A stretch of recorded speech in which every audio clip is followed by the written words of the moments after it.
مصطفى مصطفى منبع للصفا سيد الأنبياء مشعل في الوفاء كان في عطفه لليتامى دفاع۔ السلام علیکم۔ تو ناظرین، آج ہم سیرہ النبی صلی اللہ علیہ وسلم کے سلسلے میں ایک اور ویڈیو کے ساتھ حاضر خدمت ہیں۔ تو آج کی اس ویڈیو میں ہم حضور صلی اللہ علیہ وسلم کے پردادا جناب ہاشم کے بارے میں جانیں گے۔ تو عمار بھائی، آپ ہمیں جناب ہاشم کے بارے میں کچھ بتائیں۔ بسم اللہ الرحمن الرحیم۔ حضور اکرم صلی اللہ علیہ وسلم کا تعلق قبیلہ قریش کی شاخ بنو ہاشم سے ہے، اور جناب ہاشم حضور اکرم صلی اللہ علیہ وسلم کے پردادا ہیں، جو کہ جناب عبد مناف کے بیٹے اور جناب قصی کے پوتے ہیں۔ انہی سے نسبت کی وجہ سے آپ صلی اللہ علیہ وسلم کا خاندان بنو ہاشم کہلاتا ہے۔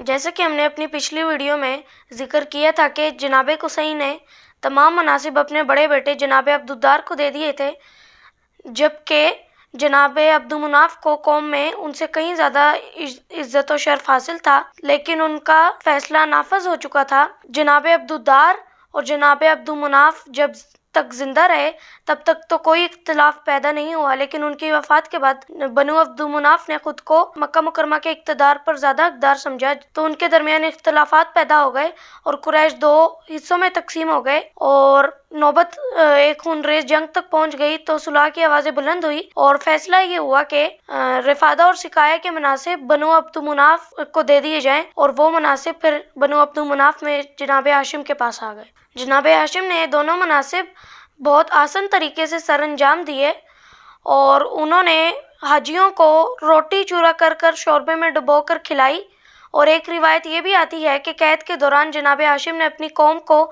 اسی طرح سے کھانا کھلایا، تو اس کو عربی میں ہاشم السرید کہتے ہیں، تو ان کا نام ہاشم پڑ گیا، جبکہ ان کا اصل نام عمر بن عبد مناف تھا۔ جناب ہاشم نے اپنی قوم کے لیے سردی اور گرمی کے تجارتی سفروں کا آغاز کیا۔ قریش کے قافلے گرمیوں میں شام کی طرف جایا کرتے تھے اور سردیوں میں یمن کی طرف جایا کرتے تھے، جس کا ذکر اللہ تعالیٰ نے سورہ قریش میں بھی کیا ہے۔ انہوں نے اپنے بھائیوں کو بھیج کر یمن، حبشہ، ایران اور عراق کے حکمرانوں سے پروانہ حاصل کیا کہ ان کے تجارتی قافلوں سے ٹیکس وصول نہیں کیا جائے گا، اور اندرون عرب انہوں نے قبائل سے معاہدے کیے کہ کوئی بھی ان کے تجارتی قافلوں کو نقصان نہیں پہنچائے گا۔ تو قریش کے تجارتی قافلے پورے عرب میں پھرتے تھے اور انہیں کوئی خطرہ نہیں ہوتا تھا۔ اس طرح قریش کی تجارت بین الاقوامی رنگ اختیار کر گئی، اور اس وقت قریش کے لوگ سب سے زیادہ پڑھے لکھے ہوا کرتے تھے۔